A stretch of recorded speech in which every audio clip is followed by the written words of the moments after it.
क्योंकि आपको हम अभी साष्टांग नमस्कार कराते थे, तो कुछ प्रश्न आया कि महिलाएं साष्टांग नमस्कार क्यों नहीं कर सकती।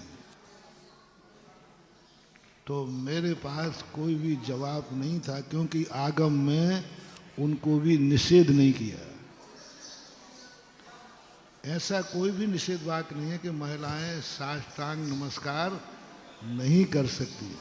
महिलाएं भी साष्टांग नमस्कार कर सकती हैं, लेकिन उसमें फिर गलत मार्ग बना कि महिलाएं साष्टांग करेंगी तो अच्छा नहीं लगेगा, गलत लगेगा।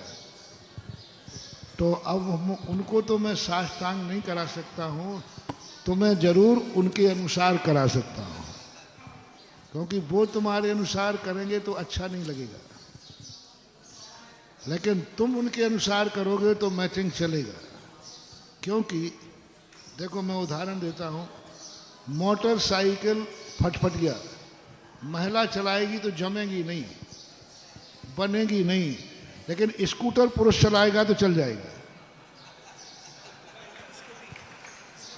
देखो, स्कूटर जो है वो महिलाओं के लिए बना था, तुम्हारे लिए बनी थी फटफट, हीरो होंडा, वो तुम्हारे लिए बनी थी।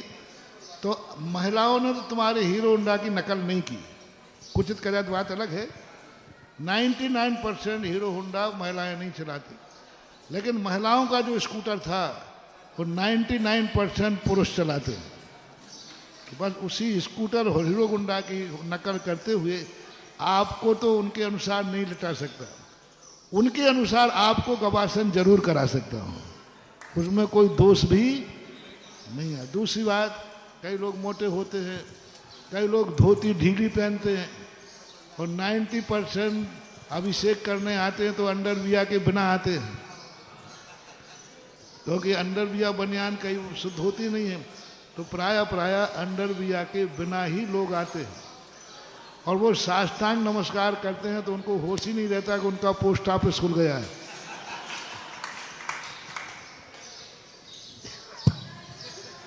इन सब कारणों पर विचार करते हुए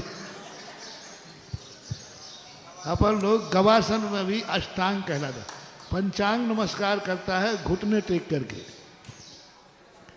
घुटने टेक कर करते हो तो पंचांग नमस्कार है, गवासन में अष्टांग नमस्कार ही है। गवासन पंचांग नमस्कार नहीं है, वो भी अष्टांग नमस्कार है। तो आज से पूरे 7 दिन का संशोधन कर दूंगा गवासन से।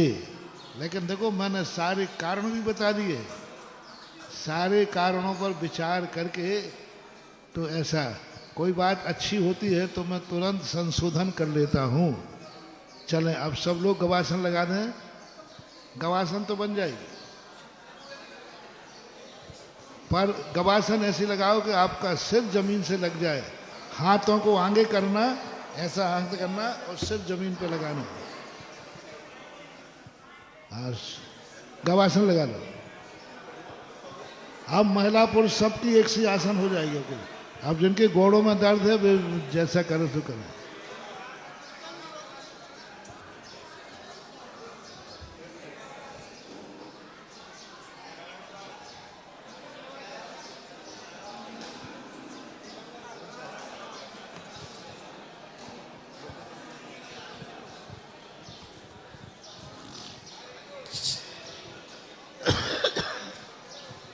सबने गवासन कर ली? गवासन लगा भाई, अभी 2 मिनट।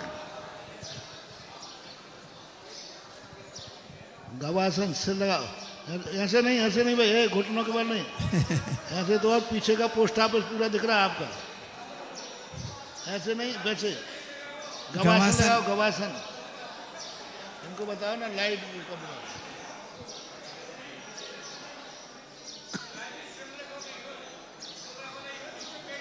यदि नीचे तक नहीं झुक पाओ तो घुटनों तक तो झुक जाओ।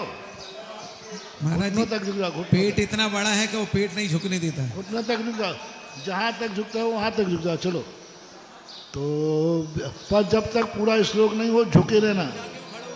तो भ्यम नमस्ते जगता, तो भ्यम नमस्ते भुवनाथ हराय नाथ नमाच्छितितला मलभूषणाय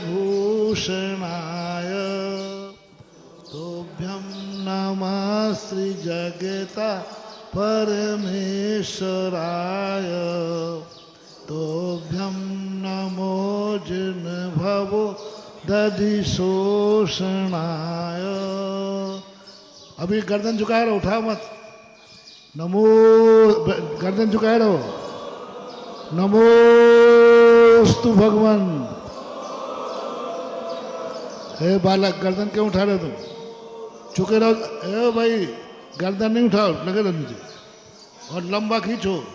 नमोस्तु भगवान। आप धीरे धीरे दृष्टि उठाएं, रुको। भगवान के चरणों से देख करके ऊपर की तरफ जाना है, यहाँ वहाँ मत देखना। भगवान का जहाँ पर हिस्सा तुम्हें दिख रहा हो दूर से, वहाँ से ऊपर की तरफ बढ़ना है। अब भगवान की तरफ देखो, चरणों से लेकर ऊपर की तरफ जाओ। दृष्ट्वा भवन्त मणि में से विलोकनीयम नान्यत्र तोषमुपयाति जनस्य चक्षु पीत्वा पयासशिखर दुतिदोग्धसिन्धो क्षारं जलं जलनिधि ऋषितुङ्गीक्षे। जय हो, जय हो, जय हो। अब देखो, सुनो सुनो, सभी लोग बैठे रहो, उठना नहीं। दर्शन सीधे आकर के तुम मुख्य का दर्शन करते हो वो करो, लेकिन एक बार दर्शन करने की सही जो एनर्जी, नीचे से देखो, चरणों से देख करके क्रम से दृष्टि को उठाओ। चरणों से जानु, घुटना, कमर, नाभि, श्रीवत्स, गर्दन, फिर जाओ। एक बार मूर्ति का दर्शन क्रम से करो। उठती हुई मूर्ति का दर्शन करना चाहिए। सीधे अकेले बाद भगवान को नमोस्तु करने के बाद सीधे भगवान के चेहरे पे मत जाओ, नीचे से जाओ। नीचे से वो धीरे धीरे दृष्टि उठाओ, एकदम यूं नहीं, धीरे धीरे एक एक दृष्टि करके एक एक अंग को देखते हुए आपकी दृष्टि धीरे धीरे चेहरे पर पहुंचना चाहिए। जब चेहरे पर दृष्टि पहुंच जाए, श्लोक पूरा हो जाए, तो लंबा खींच करके धीरे जय हो। ये जो जय हो आप सब बोलेंगे तो ये आपके लिए हर कार्य में विजय सिद्ध करने में सफलता का संकेत। पहला, आप जब नमोस्तु करें उस समय सिर ना उठाएं। इसका रीजन भी बता देता हूं कि जब आप तुभ्यम नमस्ते भुवनार्ति हराय नाथ पढ़ें, तब तक आपका चारों नमोस्तु में सिर नहीं उठना चाहिए। और बोलने के बाद नमोस्तु, ये किसका प्रतीक है? समर्पण का।